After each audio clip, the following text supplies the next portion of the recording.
Hylics is weird. I would describe it as someone's Claymation fever dream, with a soundtrack that sounds like a psychedelic band who are just fucking around in between songs, and seeing what happens when you dial up the effects pedal to full and detune your instrument. There's something almost horrific about the art style, like it's coming from a Brothers Quay film. Then you put in randomized dialogue, throw in some bizarre animations, and oversaturate the colors, and you have something that's pretty compelling, like you're looking at someone's unfiltered imagination. It's made in RPG Maker, but clearly doesn't use any of the default assets.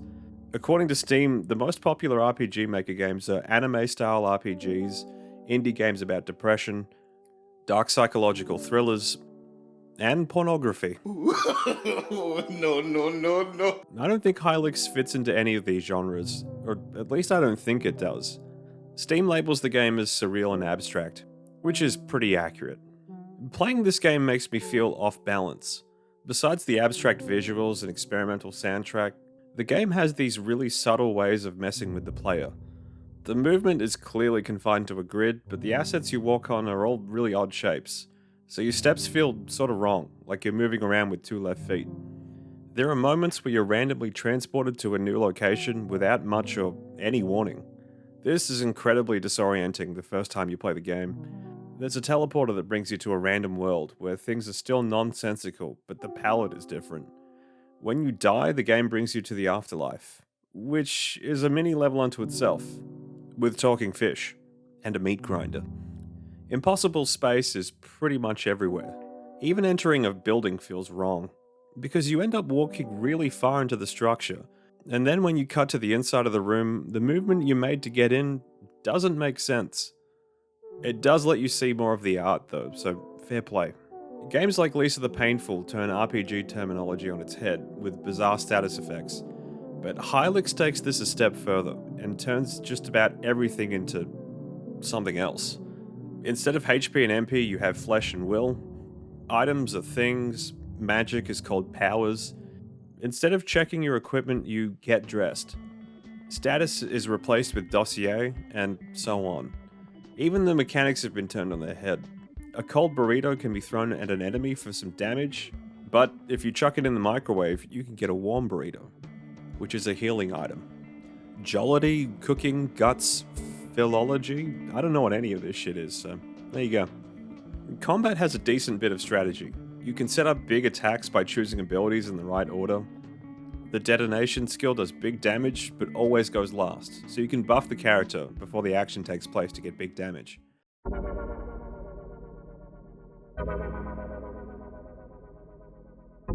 Hylics has a story, I think. We begin on an island, playing as a desaturated thing, and we get dialogue that frankly doesn't make sense. So when the creator says overuse of random text generation, he wasn't kidding. This is fucking nonsense. In fact, I started the game again just to see, and once again, nonsense. We can kind of surmise that Gibby is a tyrant who needs to be stopped. After hitting the cigarette switch, you now control Wayne, our protagonist. Judging by the terminology used in the menu, Wayne seems to be a musician, based on the fact that weapons are referred to as instruments. So grab your life savings and don't forget that burrito in the toilet. It's time to stop Gibby. Drop into Pongsheth, or whatever the random name generator calls it. It has your standard RPG stores, although standard might be the wrong word to use here, but you can buy instruments, costumes, and items. Sitting above the town, some ruins contain a bunch of hostile conehead guys, which seems to be a good farming spot. But standing outside of his tent, Datus Mullen is looking for a paper cup, which we find inside a portal, inside a box, that had a brain. Sure. Anyway, he joins us, which makes dealing with the Conehead guys a lot easier. From the computer room opposite Wayne's house, we enter what the wiki calls the recolored world. What is that exactly? I don't know, because all the dialogue is randomized and really weird. We eventually run into Somsnosa, a young woman who has a literal black cloud looming above her head. She greets Wayne normally, which at this point feels like a fucking revelation. She asks us to retrieve gauntlets from her ambulant, skull-infested basement. Nice. These guys kill you instantly if touched, so we help her out. We get her gauntlets, and according to the item description, she can now eat bugs, or draw power from them, because of course she can. It makes her stronger. Along the way, we've been picking up new skills via the televisions, but every time we pick up a new member for the party, we have to go back and relearn all of them. We also have water coolers that give you permanent will, and a meat grinder in the afterlife that gives you flesh. The problem is that it's a waste to do so unless you have all 4 party members. We enter a castle that's located in the recolored world, which leads to a boss fight with the horrid projection, and the end of Act 1.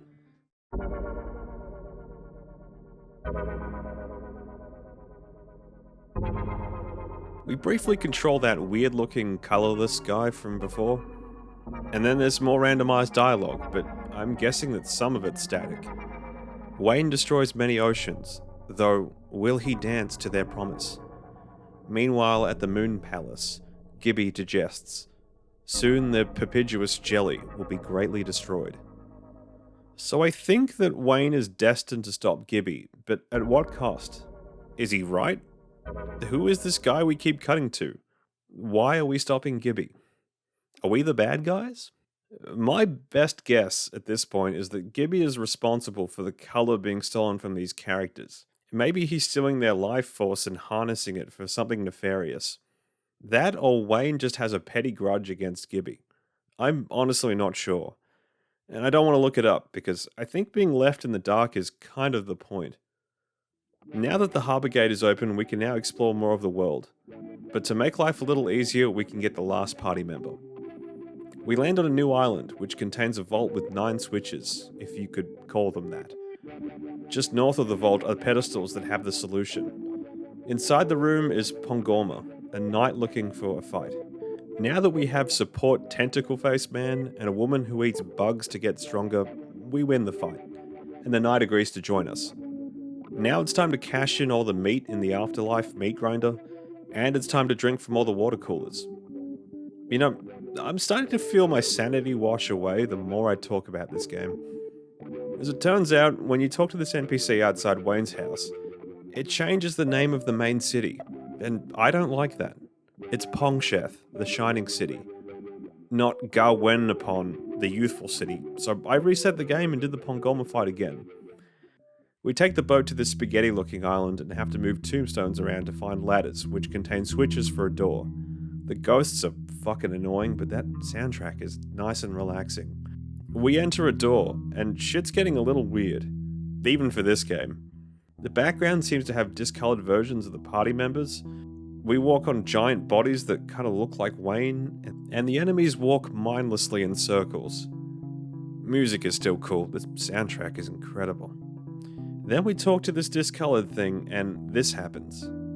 Blue. Blue was the heaven above me, and the earth green at my feet. Oh life, I kept saying, and the very word seemed sweet. I don't think that text was randomized. Are we all just mass-produced puppets? Is Gibby planning on draining our life? Once again, I have no idea, but we definitely seem to be inside some sort of crypt. Inside the next cave, we speak to this thing, and he refers to this cave as the Hall of Deadly Statues. And for good reason. Once we get to the exit, another transition is shown for the next act.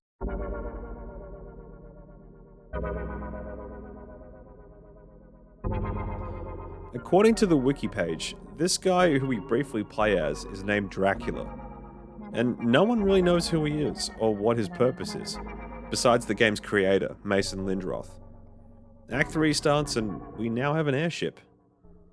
After getting the airship, you can go to this little island where it's revealed that Wayne and the party members are all in a band. Honestly, this might be the least surprising thing about Hylics, considering the menu terminology foreshadowed this. In this section, you can change your instrument and get the band to give you a backing track, and just make a bunch of noise.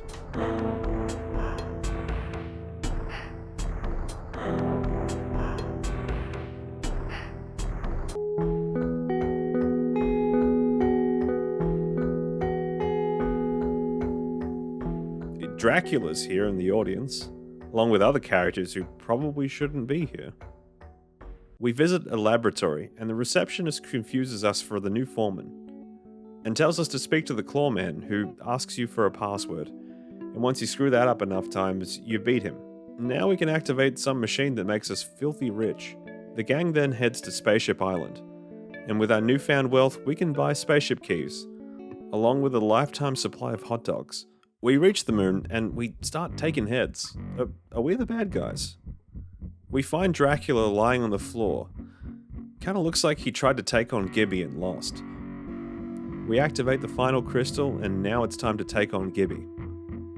Gibby is strong, but at this point we have so many crazy special attacks, good gear, and not to mention several dozen hot dogs that heal 50% of all party members' flesh.